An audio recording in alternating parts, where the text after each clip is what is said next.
Hi, I'm Tara Lynn of Geek Saga Entertainment, here with my co-host Manny for the brand new Geek Saga show series, The Media That Made Us. This series will focus on media that the two of us consumed in our younger, or maybe even just slightly younger years, media that helped shape our current interests and that we still love. I'm Manny, and I'm here to announce that we're kicking off this series with our coverage of sci-fi channels. Oh, excuse me, sci-fi. SYFY. I really did not like their rebrand, honestly.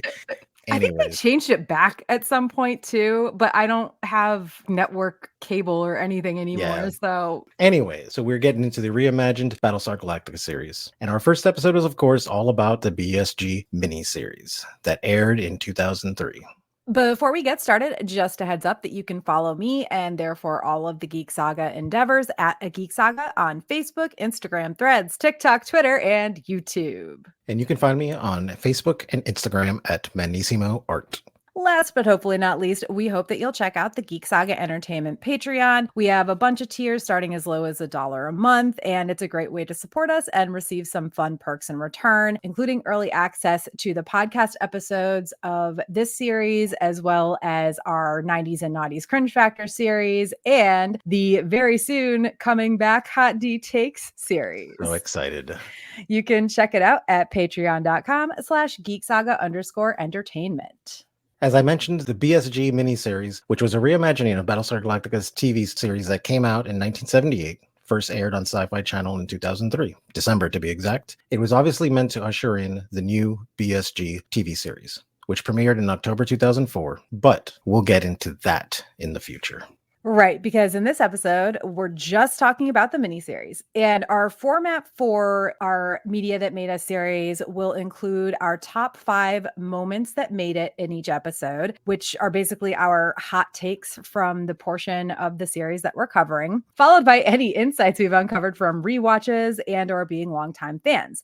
But first, let's address how and when we got into Battlestar Galactica. Why don't you go first, Manny? So I got into Battlestar Galactica when I was young, right? But obviously the old Battlestar series was very different than this one. So it had already been out for a bit because I probably watched it like in 82 or 83. And I was like, the original series came out like a year after I was born. So I was too young to really understand what it was. But it went along with that Star Wars hype train, when they did Star Wars and they wanted to make something to kind of compare it to. So that's when I got into it. Do I remember much of it? No, I don't. I was way too young. I tried rewatching it when I was older, and unfortunately this series completely ruined that for me. I couldn't get into that style of it, I guess. This is kind of jumping forward in time a little bit, but after I started watching this reimagined BSG, I tried watching some of the original BSG, and well, no. I think I got through 2, maybe 3 episodes. I just couldn't do it. I can see for the time where it was good, right? Because it was like the television Star Wars killer, right? Because it was like, oh, we get to watch this every week, not just once every 3 years,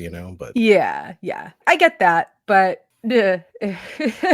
okay, so when you started watching this, did you start watching it right when the miniseries aired? Did you catch up with it later? I watched this right as it aired because I heard that they were redoing it. Fortunately, in that time, I wasn't so jaded about remakes, and I was like, oh yeah, no, it's awesome. And I saw it and I saw the people in it, and it had Edward James Olmos in it. And I was like, oh my God, this is going to be fantastic. It has to be good. There's no way that this can't be good. And I sat down for I think they had split it up, I think is what they did. I think they did 2 parts, and I was hooked, man. I'll say this. I was hooked after a while. At first, it was kind of like, what are you guys doing here? It was a little slow, but man, once that took off, lifetime fan easily. Yeah, so I had no idea this was a thing that was happening, but also I was still in college when this first aired. And there was a period of time where I did not have cable. And there was also a period of time where I did not have my own television. I know I had cable in college, but then I didn't for a while. Then I didn't have my own television for a while. Then I didn't have cable again for a while. It's a whole series of things that happened. But living on your own and money and stuff like that, what's the first thing you cut? Well, not internet, cable, but they didn't have streaming services back then the way they do now, or even TiVo, really. But not that mattered because I didn't have cable. So I first heard about the series. I had been going back to Orlando and staying with some friends who lived there on a regular basis. Like I was a seasonal worker at Disney. So during college breaks and stuff, I would go back and stay with them sometimes for a week or 10 days at a time. When the main show was airing, they would always, it was a bunch of dudes living together. And I'm pretty sure everyone that lived there, or maybe all but one of the guys, were fans of the show. They would all sit together on Friday nights as long as they weren't working and watch the new episode of Battlestar Galactica. So I sat with them when they watched a couple episodes, like spread out too over a couple years time. I didn't really pay attention because obviously this is like partway through the series at this point. I'm talking like 2004, 2005, I think 2 years that I was visiting them kind of regularly and not always when it was airing. So I didn't actually start watching it until 2008, I think. So like really toward the end, it was before it finished airing. I want to say before the last season started, but I started with 33, season 1, episode 1, because I didn't know that there was a miniseries that introduced the whole thing. So yeah, when I actually finally first started watching this show sometime before the last season aired, I jumped right in with that episode and was totally lost because of it. Because there's a lot that happens in this miniseries and if you just jump in with 33, it's like, it's not like you can't follow it at all, but there's definitely stuff going on that is just kind of nonsensical if you didn't watch the miniseries. Yeah. So it was a little bit of a mess at first. I was absolutely, in love with it from the first episode because you jump right into all that action and all that drama and just that tense edge of your chair feeling that we'll get into when we talk about the first season. But yeah, then I went back and watched the miniseries and I was like, holy shit, there's a lot I missed. Like, I don't know. I didn't know Boomer was a fucking Cylon for like a while. I didn't know that that was a thing that they introduced at the very end of the miniseries until, of course, I watched the miniseries, which was, I think I might have finished the entire first season before I watched the miniseries, because at that point, I realized that there was a miniseries maybe partway through watching the first season. And I was like, I'm just going to finish the first season, then I'll go back and watch the miniseries. So yeah, I don't remember exactly when people start figuring out or finding out that Boomer was a Cylon, because I haven't rewatched the full series in a few years. But yeah, I had no idea Boomer was a Cylon for like that whole first season or whatever, until they start revealing it in the show itself. So yeah, it was a very journey. But I mean, I've rewatched it several times since then. Obviously, I always start with the miniseries now. You have to, because I mean, the miniseries really sets the stage and the tone for the entire show. That's what I like so much about it. That's why I couldn't imagine walking into the first episode without watching the. But you're right; it absolutely would suck you in regardless. Well, and I honestly almost wonder if it sucked me in faster because I jumped into it the way I did. Well, yeah, because you just want information at that point. You're like, I just want to know more. Yeah, I'm pretty sure I watched at least the first 3 seasons over the course of like a week or something. I had no life other than going to work, coming home, and watching Battlestar. But look, in your defense, man, Battlestar does that to you. When you get into it, it's like you have to keep watching. You have to keep watching because it's like, what happens next? What happens next? And they keep setting things up. Anyways, not to get too off track because we'll be talking about all the other seasons. Yeah. So want to get started with our moments? Get started with our top 5 moments that made it. And again, these are specific to the miniseries. So starting with number 1, the entire concept of how and why an essentially fully crewed Battlestar survives the Cylon attack. Really, though, has anyone ever questioned that all those people were there for a decommissioning ceremony, that the Galactica survived the Cylon attack and was therefore still around to fight back and attempt to preserve the human race? No, nobody's questioned it because it was handled perfectly and just makes sense. Yep, it made perfect sense. That's why they're all there. That's why there's a bunch of people you don't recognize there. It was really good. For me, it was the concept of the, antiquated technology throughout this miniseries that is really what saved them.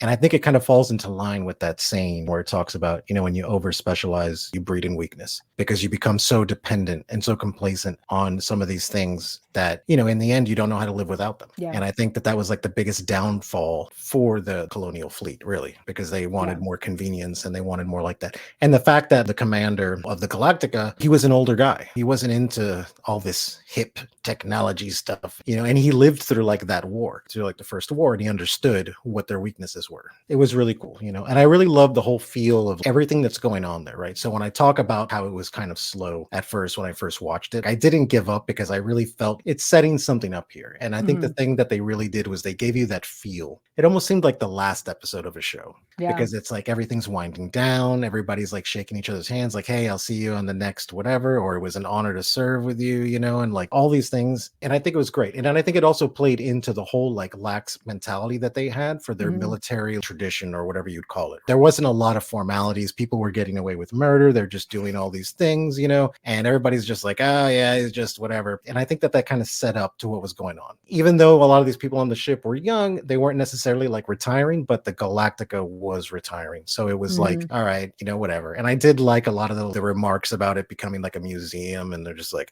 can you imagine something that you cared about? And there was a gift shop and everything. Gift shop. Like I try to think about that. If I built my own house and it was amazing and I loved it and I lived in it for 50 years and then it like all of a sudden there's a gift shop and they're turning it into this like museum, I'd be like, oh my God, what are you talking about? So yeah. The gift shop thing just kills me because it was very like Disney-fied, which of course they don't have Disney in this universe. No. And also it's very much like they were doing this because they had this hope for the future. Oh, we can finally do this because we don't necessarily need these battle stars now that the Cylon War is over and done, et cetera, et cetera. Only it's not. Little did they know. Yeah. So what about number 2, eh? Piggybacking on how well they set up the Galactica survival, the miniseries also works to set up a lot of future plots and themes without its doing so seeming forced or awkward. They really kind of laid this down very gently. But I honestly think that they kind of did that because they didn't want to leave things with like a cliffhanger style plot B thing because they're like, look, we don't know if people are even going to accept this. Maybe they'll just say, okay, the miniseries sucked. We'll never get the television show made. So they didn't want to leave it. I felt like it was like the screenwriters just doing a good job of leaving things kind of like, we could talk about this or we won't talk about this. I feel like they probably knew they were at least going to get a season 1 just because of the timing. Like season 1 aired less than a year, about 10 months after the miniseries aired. But for sure, they did not know where all of the storylines were going to go. They were, in a sense, throwing some stuff at a wall and seeing what stuck. And not just in terms of whether or not people would like it, but whether or not it would further the story that they wanted to tell. Some of the future plots and themes that it set up, whether or not they were carried through, were Kara confessing to Lee that she was essentially responsible for his brother's death. And that sets up an entire story arc that, of course, includes Adama eventually as well. And it's like a 2-part episode, too, in season 1. That was like a big one. Yeah. Yeah. And then Adama's bit about how they need to start making babies, which signifies his realization that the war, such as it is or was, is over. And he needs to focus on protecting the people who are left. Then we have Ty. This is a really tough one, but Ty ordering Chief to close that bulkhead because of the fire during or after the attack, and this resulting in the deaths of so many crew members. And of course, Chief is like a mess about it. And Ty, even being Ty, he knows he has to make this decision, but nobody wants this to have to happen. It's very difficult, but this also foreshadows the many times they will have to sacrifice the few to protect the many. That's a theme in this show over and over and over again. Conversely, though, the combination of Boomer's relationship with Chief and then also her bonding with that little kid, Boxy, that was supposed to set up a future family dynamic between the three of them, which is a plot that we, of course, know was abandoned. But I at least never felt the loss of or heard any complaints about them abandoning it. I don't know if have you ever read, there's 3 novellas or short novels that were published.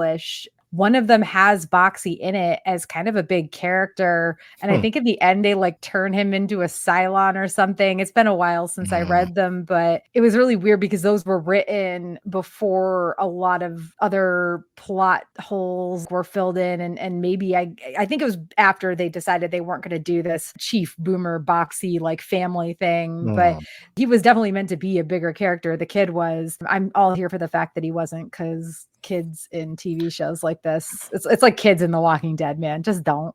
No, exactly. And when it comes to this, the miniseries is literally just It's the free sample you get from like your Coke dealer where he's like, oh, you should just try this. And then you're like, oh, this was cool. And then you like start doing it. And then your life becomes a complete train wreck.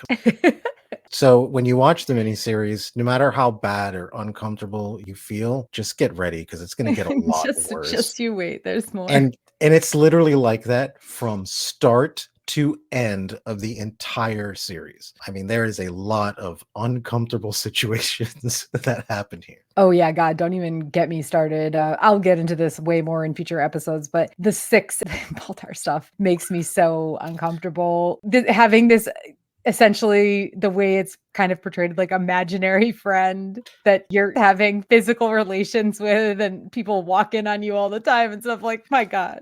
Yep. Anyway, not to get too off topic. It just does such a good job of setting up first with the Galactica's survival, the how and why of it surviving, and then also all of these future plots and themes, whether or not they came to fruition, again, because I don't think anybody really necessarily felt the loss of a lot of these things that did not come to fruition. So moving on to something a little more specific, the gender neutral bathrooms and all of the ranking members of the military being addressed as sir. So ahead of its time. Oh, yeah, absolutely. I loved it. And the thing I loved the most about it is that it wasn't ever mentioned or discussed in the show. It was just, yeah, we used the same bathroom. Like, what's the problem? Everybody is sir, regardless of gender. You know, I think that's fantastic. And I loved how it was just portrayed as just like, oh, okay, this is how it is. And you as the watcher, you're like, cool. All right, that's it. But yeah, definitely ahead of its time because a lot of the women on BSG also they're powerful women. I have a hard time saying, oh, well, that's a woman, right? Because their characters are so developed. You get to know them so much that you just kind of don't really think about those things anymore. And you're right. Everyone using the same bathroom will easily put everyone on an equal playing field there, I guess. Yeah, when Billy, Rosalind's aide, walks into the bathroom and is like, whoa. So it's clearly not a thing that is happening in society as a whole. But in the military, it's like, yeah, we're all on a ship. This isn't like a base built out on a bunch of land where there's all this room or whatever. Mm-hmm. This is a ship. We have so much room. Guess what? There's one bathroom for everybody. Mm-hmm. Yet in real life, the first time I saw a gender neutral bathroom in person was like 2016. And that was super rare even in 2016. So, yeah.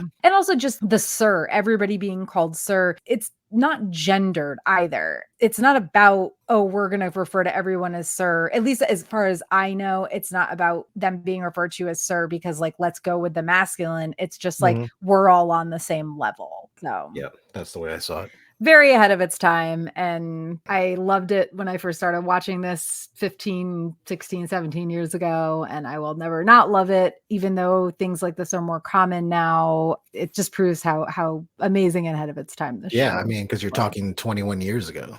All right, number 4, Rosalind finding out that she's now the president. I really like this because I couldn't imagine being in a position like that she's just kind of next in line. It's almost like she became president off of a technicality. For sure. She's like 43rd in line. Yeah, and it's just like, well, there just happened to be a nuclear war. So the fact that they even tried to like keep some type of quorum with that, where it's like, okay, it shows that they're trying to hold on to their order, right, of what they were. We're not going to let the enemy do it. This is how we do things. I thought it was great. It was kind of funny at first because you can tell people were just kind of like brushing her off. Even the commander with Lee, you know, he's like, you're taking orders from a school teacher. Just kind of like blew it off because his mindset is already like in the war mindset. Like, we're going to do this. But for her character, it worked really well, right? Because she is really good in the show and she does kind of take command, and you can tell she's nerve-wracked and she's kind of like a disaster or whatever. But it's like that saying that is overused: great leaders don't seek power, right? Yeah. But it's like thrust upon them. Yep. And that's the way she is, you know? And with her being like the head of Ministry of Academics or whatever, like, oh, it makes a lot of sense. She probably deals with a lot of bratty kids all the time. So this is kind of like right up her alley, you know? And I loved it also because she's just not coming from like a position of like the typical political shit. She's way more pragmatic about stuff, you know, which is what I liked about it. Because if you would have had some typical politician in there, it would have been the same bullshit. They would have fed some crap and sat back and did nothing the entire time. But the actress who plays the president, Mary McDonnell, she's fantastic, number one. She's just great. I love her in everything. But she has a very comforting thing about her. Her character is somebody who I feel like I can run to with the most minuscule problem and like cry on her shoulder, you know, and she would comfort me and then like with the same tongue kind of like direct me and tell me what to do and I would listen to her. She has this commanding presence about her. Like there's something about her, you know, to Despite where how soft spoken she is too. yeah, exactly. Because she's very soft spoken and you can tell she's all nervous and shaky and like, oh my God. But, you know, she kind of like takes charge, you know, and I think they did a great job with that. What I love about her having her moments in the show where she's getting sworn in and you can see her hand and she's visibly shaking and all this stuff, to me, it's like, okay, she's vulnerable. That just makes her relatable because too often do we get characters on television shows that are just kind of omnipotent. They're like, oh my God, look at how powerful and how strong. And like the quickest way to get me to not like a television show or not like a character is have zero vulnerability. Zero vulnerability. At that point, I don't care anymore because I can't relate to it.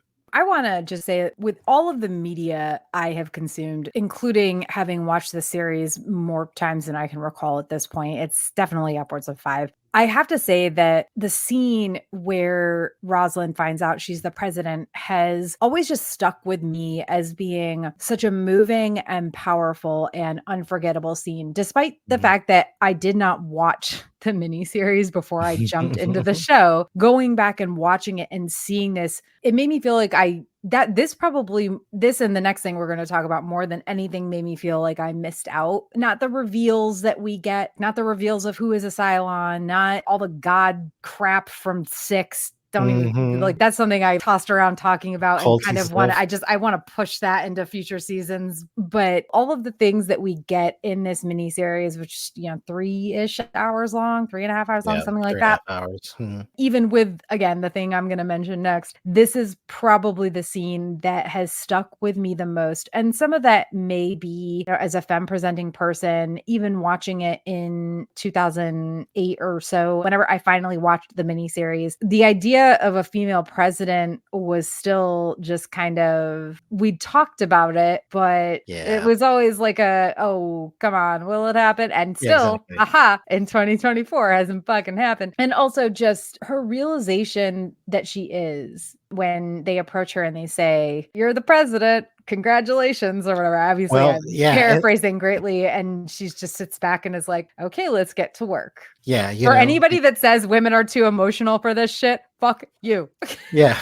And I know this is a TV show, but also talk to me when you have met a woman any woman who just has like some shit handed to them that they did not expect or deserve and isn't immediately like, God damn it. All right, well, let's get to work then, I guess. Been taking care of people my whole life. Better fucking just do it again now. Yep. No, that was so good. Because the way they did it, they hand her like a transcript or some kind of communique that she got back, and you can see her, she's just kind of shaking. And it's like, yeah, well, guess what? You're the president now. Couldn't imagine. But she immediately she takes charge, but not in like a I'm in charge now sort of way. No. It's very much like what needs to be done, and I'm going to get it done. It goes beyond that one scene, that one reveal that she's the president, right? And it goes beyond even the miniseries. Obviously, we'll talk about that in future episodes, but in this particular moment, Mary McDonnell, man, so good. She handled it perfectly. No notes.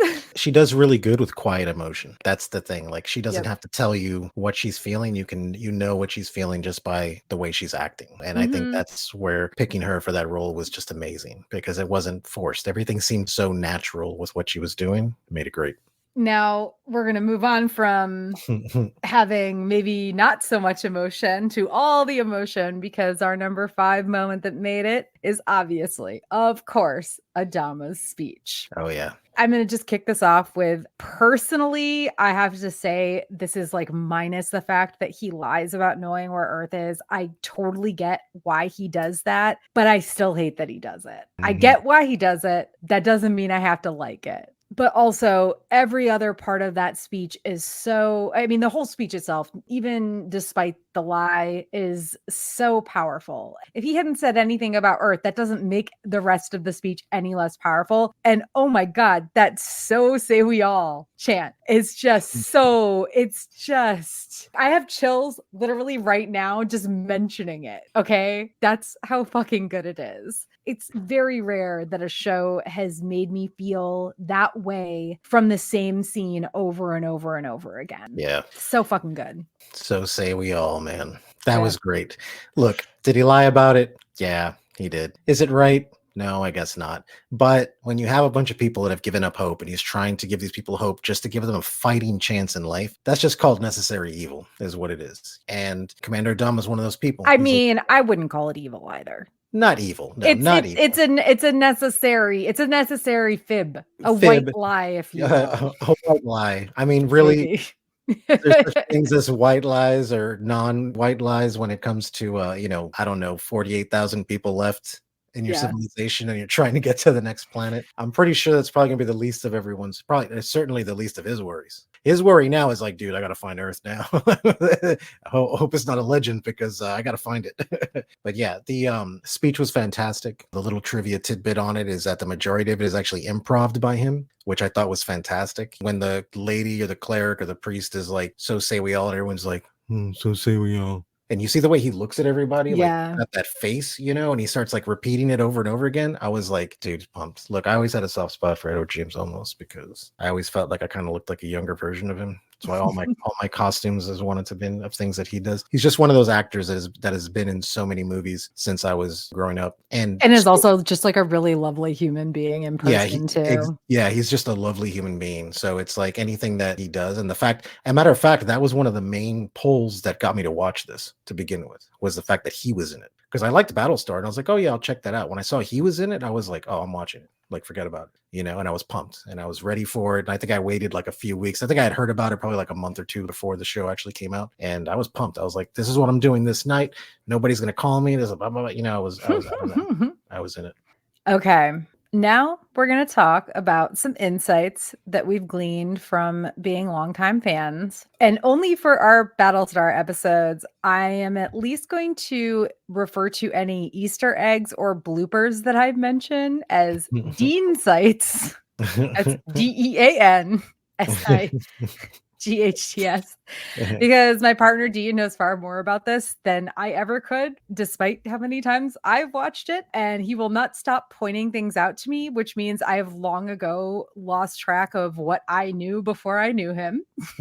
So my Dean sites for this episode are, they never shoot rifles in the miniseries. And he also swears that the only gun that is shot, not ever in the entire series, but in the miniseries, the only gun that is shot is when Hilo shoots the one guy off the transport when they're trying to leave New Caprica. Yeah. So yeah, there was no rifle shooting. It was just like a sidearm. That was it. Yeah. It's not something that matters. Let's be real. It's just a little trivia piece. Also, blooper alert, the Galactica's pods are pulled in for their FTL jump to Ragnar. They show the Galactica's pods being pulled in, but then when they show the jump, the pods are still out. And this is for sure not a thing that I personally ever would have noticed. This is definitely something he pointed out to me. Just a fun blooper thing. I know that I've got a lot of friends who are like huge into BSG who probably already noticed this, but this is not something I ever would have paid attention to. I'm more of like a character or plot hole person than I am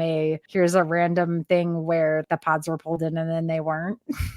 What's funny is that to this day, I didn't even know that. When I read this right now, I was like, oh shit, yeah, that's right. I feel like they kind of gave up on the pods coming in and out throughout the show. They were just like, nah. I felt like it wasn't like discussed as much anymore. I think they do it a little bit in the first few seasons, and after that, it was just like, nah. I just figured maybe they broke.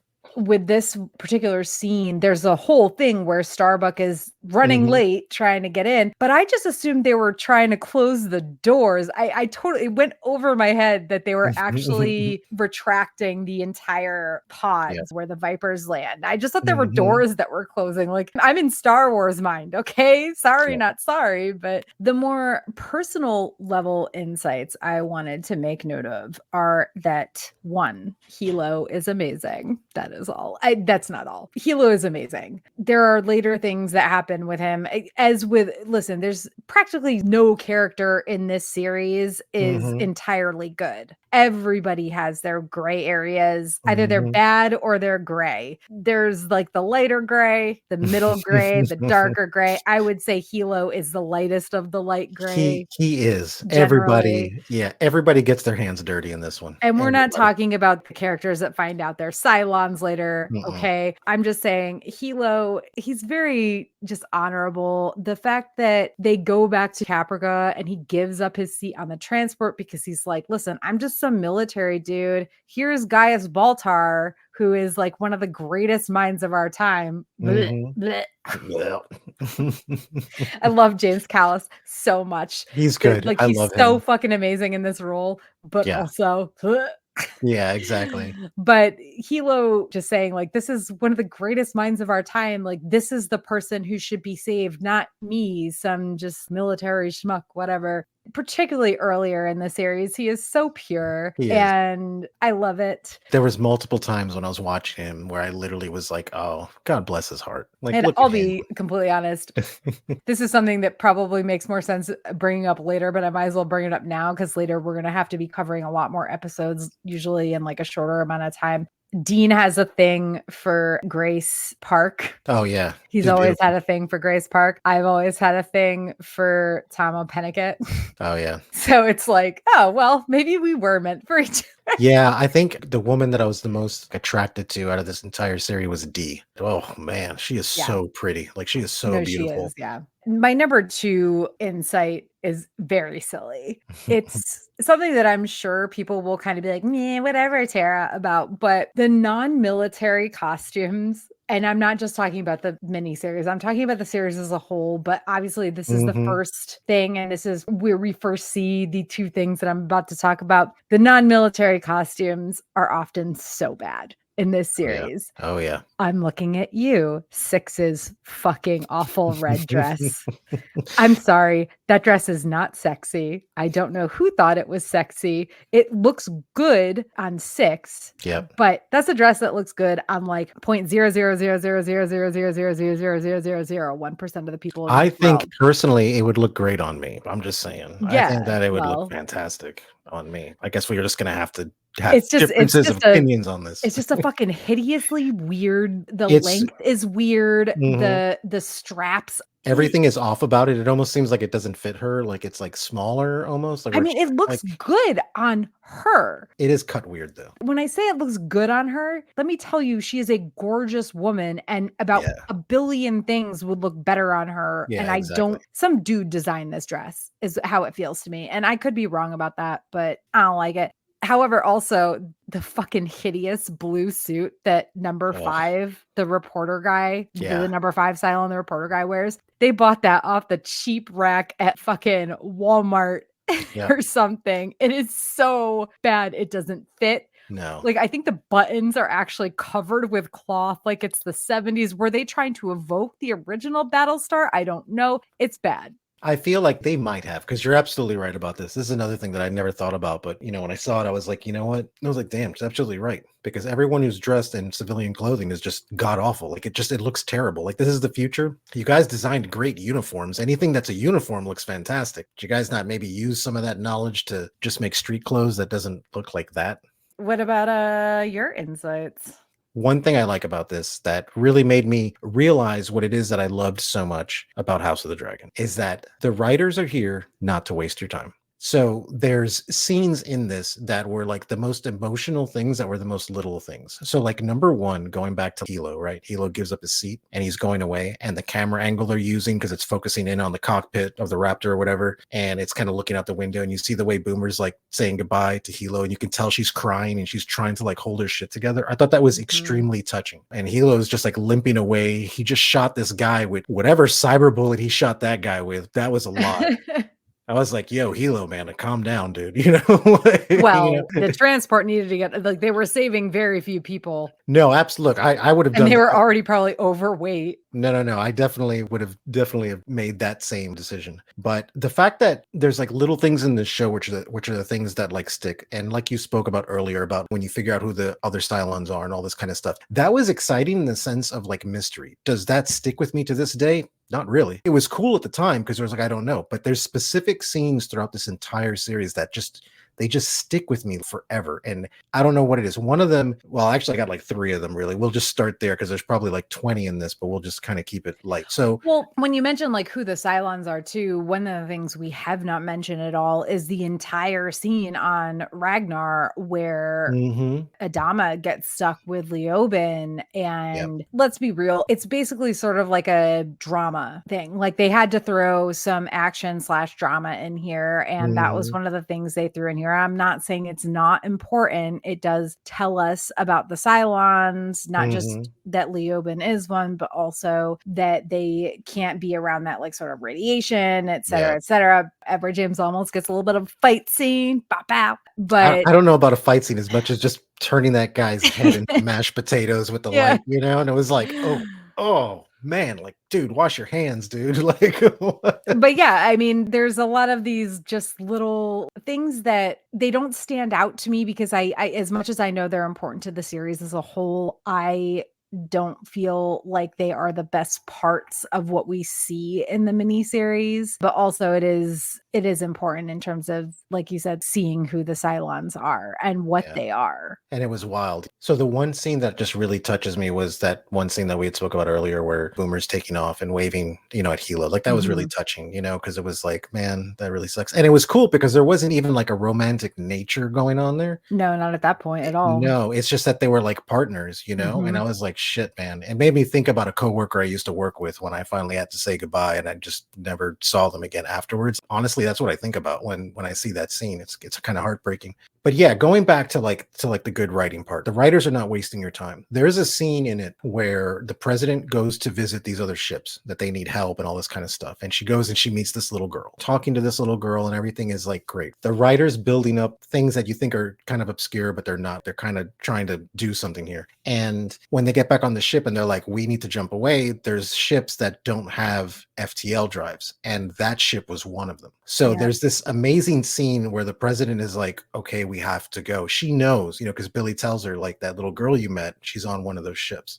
And Mhm. she's just kind of like, thank you. And you can see her sitting in her ship and the people in the cockpit, when you hear the voices from the other ships that can't jump, when they're like, just tell us where you're going, and then another person's like, I hope you burn in hell for this. And you hear them saying, oh my God, there they are, all this stuff. And it shows the little girl, because you see all the missiles coming out from like all the Cylon Yep. Raiders, and you see the ships there. You see, and then it goes into the scene with the girl sitting right by the fountain where she was earlier, just playing with her doll. And you're just like, oh my God. And it just fades to white.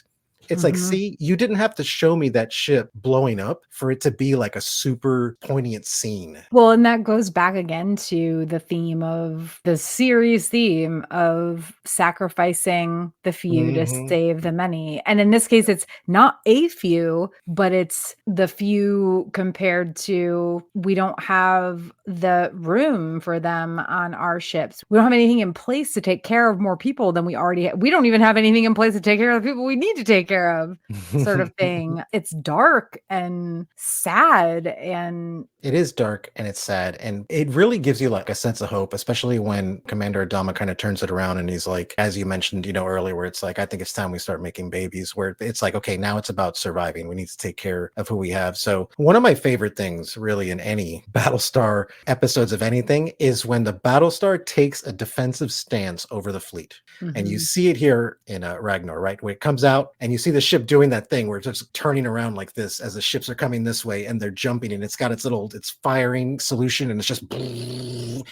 And also another thing, I guess I'm going on a tangent here now, but the other thing is the maneuverability of the Vipers, because you look at a Viper and you think like an airplane, like, oh, it's got to like, no, these things just float and they like turn around real quick and they do all Right, this because stuff. And I'm there's like, yeah, there's no atmosphere, right? They there's no don't have to atmosphere. obey Hmm. atmospheric rules, and it makes it difficult for them to do things too Hmm. in some cases. But yeah, no, it's one of the more scientifically is I'm using that term very loosely, but it's one of the more scientifically correct things in Hmm. any science fiction thing ever. That they don't just exist in space and that Yep. when they move, it's very fluid and it has to be. There's one random thing that is in the intro of it's neither here nor there, but when I first watched this series, it was with one of my significant others. And one of the things we always focused on was the spinny ship, where it was a Hmm. ship that actually had a spinning The spinning thing. wheel that gives it gravity, right? And all Mhm. the other ships, they have gravity some other way. I Yeah. don't know how. I don't think that they ever explain it, No. but the spinny ship, you know what that's for. You know Mhm. it's to give it gravity. And actually, if you ever watch For All Mankind, there's some of that in For All Mankind too. But we always would watch the intro and like the spinny ship would be there. And it was like, it's the spinny ship. It's a spinny ship. Uh, But anyway. I think, somebody had said, some reviewer said this about that show many, many years ago that always stuck with me, where he's like, they don't fill your head up with all this science fiction jargon. Even like if you look at their weaponry, that's all weapons that are available now. You can go to your store and buy one of those if you wanted to, right? There's nothing that is too futuristic or scientific about it. The way he had said it was that this isn't a sci-fi drama. This is just a drama that happens to take place in space. And I thought that was a really good kind of like analogy for it, because it's like, yeah, you're right. Because the point of the show is not that, oh, what makes the ship fly? Or how this ship get their gravity? Or how does this one get, what kind of fuel does it use? Nobody cares if people are trying to survive, and it puts you Well, in and the there. fact that they need fuel. Yeah, exactly. Which comes up later, Yeah. obviously, which we'll, I'm sure, talk about. But the fact that they Mhm. need fuel. I mean, they go to Ragnar to get Yeah. weapons and stuff, but later Mhm. they need fuel to make their FTL jumps, period. So it's not just like this Mhm. magic thing, like everybody can go faster than light no matter Yep. what. It's more realistic than most sci-fi of its time or even of this time. Even of this time. Even of Yeah. this time, honestly. And just everything they did in this show, the slow burn. Obviously, I'm a big fan of that. Big fan of it now. Halfway through this show, I was kind of like, oh, when is something going to happen? And then once I kind of got into its entirety of it, I was like, there's no other way you could have started this show. Like, that was great because it set everything up, which was awesome. And really, like, that loss of hope. Everything in this show is about that. Mm. There's no hope. It's the end of everything. What can you do? Literally nothing. And they do a really good job on making you get into that zone mentally while the show is playing out. And you can understand. And I think that's probably why, as the show progresses, there's a lot of things that happen that you understand why it happens. You Yeah. may not agree with it, but you're like, dude, everyone is nice and peaceful when it's like comfort and peacetime and you have everything handed to you. But when it's like survival, dude, everything is just out the door, and Yeah. people are going to do exactly what they need to do to like survive. And this show really does a good job in kind of putting you there. I mean, it's basically apocalyptic sci-fi. It has that darkness to it, but it also has, like you said, that hope. We end the miniseries with Adama making this speech that's like, even if he's lying, I know where Earth is, because he knows he has to give everybody hope, or else they will just kind of, not that shit doesn't kind of hit the fan in many different ways throughout this entire series, but he needs to reel that shit in for a bit. So he does it by saying, even if it's a lie, hey, I know where Earth is. Let's go find Earth. Yep. So say we all. We all. Yep. Amen. Ugh. Man, so good. And I still to this day, I'll be honest, I don't think I even regret starting with 33 actual season 1, episode 1, because I think I was sucked into this way more than I would have been. Because I've tried to get friends into this by starting with the miniseries, and they were like, yeah, this is fine. And I'm like, but we just need to get through the miniseries and then we'll get into 33. We'll get into 33 and you'll see what I'm talking about. Right? Yeah, man. 33 is one of my favorite episodes out of the entire series. It was such a great way to kind of open up that entire show. We'll talk about that one later. So my viewing experience with the first season was actually really strange because apparently it had aired like on Sky One in the UK way before we got it. So Rude. yeah, by the time we were on episode 1, I think they were at the end of the season already. A friend of mine came over and he had the first 2 episodes recorded on VHS. Okay. And we watched it and I was hooked. I was like, oh my God, this is amazing. Because I didn't have sci-fi at that time when the show came out. I had it for the miniseries, or I was somewhere that had cable. When the show came out, I didn't. So he had brought those. And then I wound up finding the actual downloads from Sky One and got the entire season. I mean, Manny was having parties at his house where it's like, we're watching 4 episodes tonight, guys. And we would just have these parties and we were watching 4 episodes at a time. By the time people were on episode 6, I was like, dude, we just finished season 1 and you have no idea what's coming. Yep. Oh man, good times, dude. And obviously we will have far more to say when we cover future seasons. We're going to break this up as we see fit We're Yeah. still kind of working on how we're going to break it up. But all I know is that even though I watched at least all of season 1 before I watched the miniseries, I go back to this miniseries. It's still amazing television. Yeah. It's still, like you said, it's got that slow burn, but it also has plenty of action. It's got the Viper fights. It's Mhm. got the explosion Mhm. in the bulkheads where they have to like close off Yep. a bunch of Chief's crew, which is sad and dark, Mhm. but sets up so much of the theming of the way this series goes. Yep. And even the stuff on Ragnar. And then shit, at the very end, somehow the Cylons show up on Ragnar to save. I don't really know. Maybe I'm missing something. I don't really know why they did that. Like they go back to save this like one Cylon, which One they Cylon. didn't really need to save. We learn why later, but they do. But I feel like that whole scene of them going back there was just so that they could show Sharon / Sharon come up, Boomer. Boomer. Yeah, that was the whole point of that scene, was just so Boomer can show up at the end and everyone's like, and they Oh left my it. God. Yeah. Except for Tara.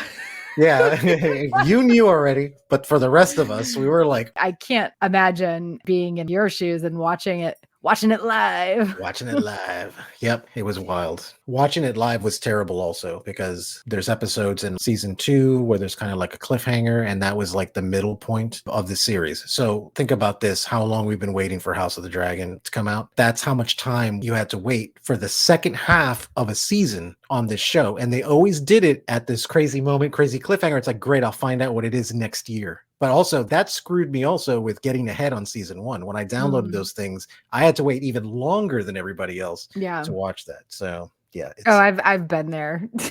But also I just have to highlight the fact that because we are doing this live, my friend Jeff says, holy shit, Boomer was a villain. BSG was ahead of OK Boomer by decades. By decades. I didn't think about that. That's really good. That is now what's going to be flying out of my mouth now when I'm watching the rest of the show. Like, okay, Boomer.